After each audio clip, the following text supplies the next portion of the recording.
সুপ্রিয় দর্শক শ্রোতা, যারা আপনারা ভিডিওটা দেখছেন তাদের বলছি, আমি যখন ভিডিওটা করছি তখন জাস্ট কয়েক মিনিটের জন্য আমি ফেসবুকে ঢুকেছিলাম।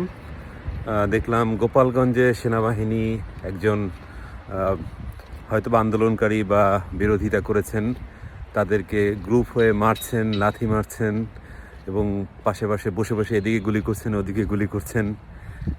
বাহ, এই তো বাংলাদেশ আমরা চেয়েছিলাম, এই স্বাধীনতাই তো আপনারা চেয়েছিলেন, যে হাসিনা সরকারকে নামানোর জন্য সেনাবাহিনী গুলি করে না, ঠেকানোর জন্য গুলি করে না, কিন্তু ইউনূস সরকারের গুন্ডা বাহিনীকে রাখার জন্য সেনাবাহিনী গুলি করে।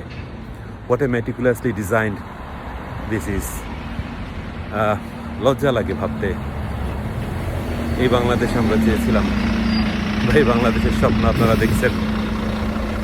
নিশ্চয়ই এই ছবিগুলো বাইরের মিডিয়ায় চলে যাবে, বিদেশে চলে যাবে। বাংলাদেশের প্রতি, বাংলাদেশ সেনাবাহিনীর প্রতি নিশ্চয়ই খুব ভালো একটা সুবাতাস বইবেন। যে লোভের আপনারা জাতিসংঘের শান্তি মিশন কার্যকর রাখার জন্য কাজ করেছেন, আপনারা হয়তো আরও খুশি হবেন। আর বাংলাদেশ তলানিতে যাবে, এমনই তো হওয়ার কথা ছিল, এমনই তো হবে।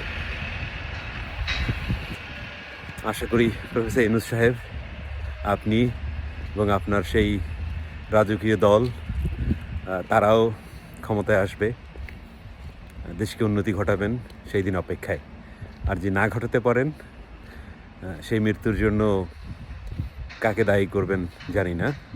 তবে বাংলাদেশের মৃত্যু হলে হয়তো অনেকেরই ভালো লাগবে, যারা পাকিস্তানের প্রেতাত্মা, যারা পাকিস্তানকে নিয়ে চিন্তা করে বা এখনও মনে করে যে পাকিস্তানের সাথে আমরা এক হয়ে যাব, সেই পর্যায়ে নামবো, তাদের জন্য হয়তো সুখবর, কিন্তু আমাদের জন্য না।